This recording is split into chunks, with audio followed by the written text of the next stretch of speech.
And tonight with their babies and their elderlies, and they need help that they're not getting. That's the fact in New Orleans tonight, Sean. Shep, how many people are you talking about on the bridge there? Because we see now, as we're on the air here this hour, the images of the convoys going in, the armed guards going in, and you see the supplies going in. Why are they not getting to that specific location? I don't know. Yeah, but we know for a fact that and how many people specifically are there? Hundreds and hundreds and hundreds and hundreds of them. See, the thing is, people don't know where to go now. They're not being told where to go. 2 days ago, I was on that same bridge at exit 235 saying there were thousands of people there then who didn't know where to go. They went to the Superdome. They were told no. The federal government finally stepped up and said, no, don't go to the Superdome, but they weren't told where to go. So they sit there. It may be because they were worried about chaos in other places if too many people were gathered. There's just no answer to that question. It's one of the first stories I've ever covered where questions as simple as, why do the people on the easily accessible bridge not get food and water and don't even get instructions of where to go to get food and water and medical attention? It's the first time I've ever not known the answer to that, and I'm not sure there is an answer. There may be nowhere for them to go yet. Where do you go to get those answers? Who's in charge? Who do you ask? Where do you go to get information? I don't know, Sean. Alan, there's a command center here, and I guarantee you they're doing their dead level best with what they have to work with. There are lots and lots of rescue workers in town. There's lots of food, but there are lots of people who are not getting it. And why is that? I wish I knew, Alan and Sean. I don't know. Are volunteers needed? Is anything people can do to help?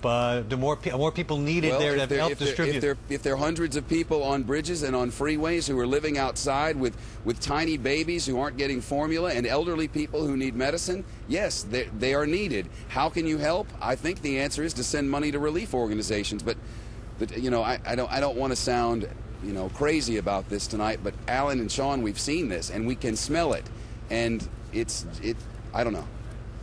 All right, Shep Smith in New Orleans tonight. Thanks, Shep. And joining us now from outside the convention center in New Orleans is our very own Geraldo Rivera, who's on the ground from earlier today. Geraldo.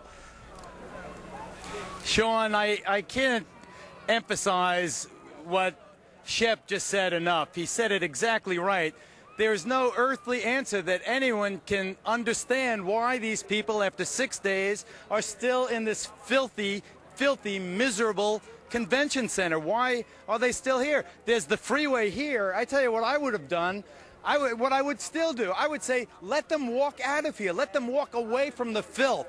Let them walk away from the devastation. Let them walk away from the dead bodies in here. They say they're on the second floor in the freezer. I've been on the first floor. It's like Willowbrook in there.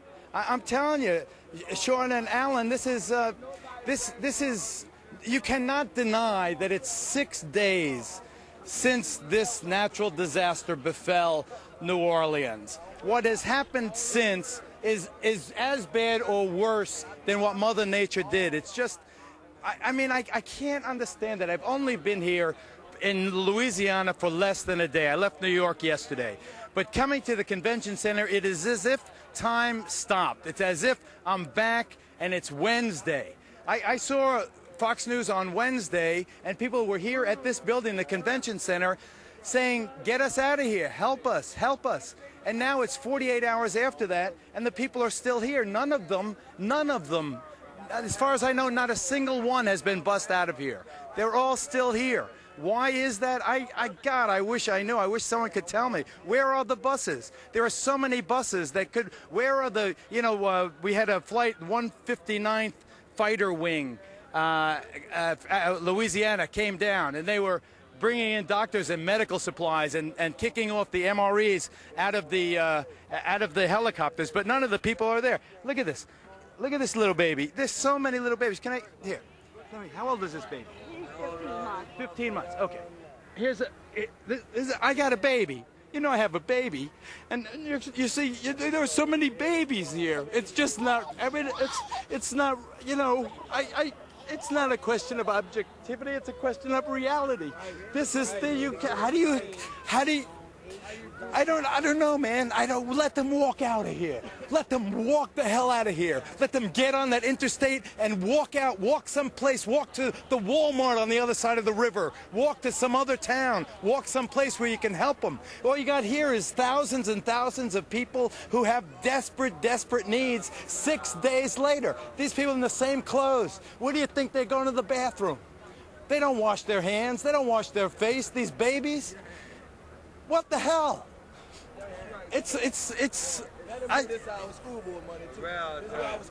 right, Geraldo, hang on right there. Chef, we go back to Shepard Smith is also in New Orleans. Shepard. They won't let them walk out of there because I'm standing right above that convention center. And what they've done is they've locked them in there. The government said, you go here and you'll get help. Or you go in that Superdome and you'll get help. And they didn't get help.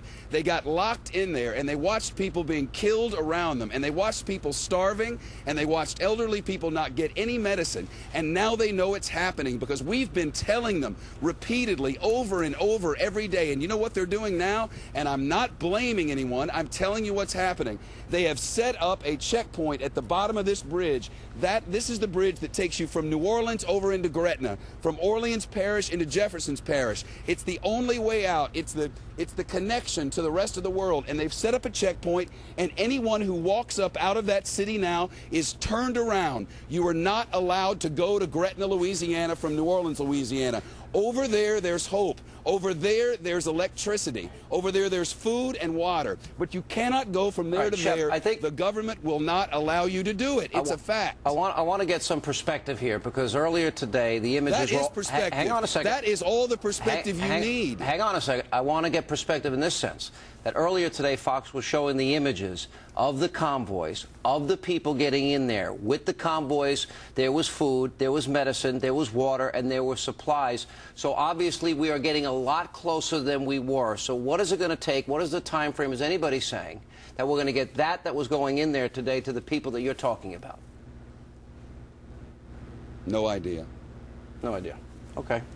Because that's what needs to be done. Obviously, it's clear that there is an effort. You hit the nail on the head. We've been saying that's what needs to be done every day. Everyone here knows that's what needs to be done. I'm sure every caring human being who is out here volunteering his time or who wears a badge for a living because he loves his fellow man or who goes out to fight fires because he loves his fellow man wants people to get help, but they're not getting it. All right, we go back to Geraldo. Geraldo, you there? Sean, look. Sean, just take a look. Take a look. I want everyone in the world to see 6 days after Katrina swept through this city, 5 days after the levee collapsed, this baby, how old is this baby? 10 months old. And where's your missing twins? Yes, this is my youngest grandson, and this is their brothers. We got separated. All right, they're separate. I hope to God, I'm so glad they're not here. They're not here. They're not here at hell on earth. But here, hold this, honey. What's your name? My name is Anna Lee. Okay. Look in the face of the baby. This is it. This is it. No sugarcoating, no political spin, no Republicans or Democrats. People suffering. Let them go. Let them out of here. Let them go. Let them walk over this damn interstate and let them out of here. All right, thanks, Geraldo. Appreciate it. We appreciate it from New Orleans tonight, and we are now joined with an update from New Orleans International Airport from our own Anita Vogel is standing by. Anita.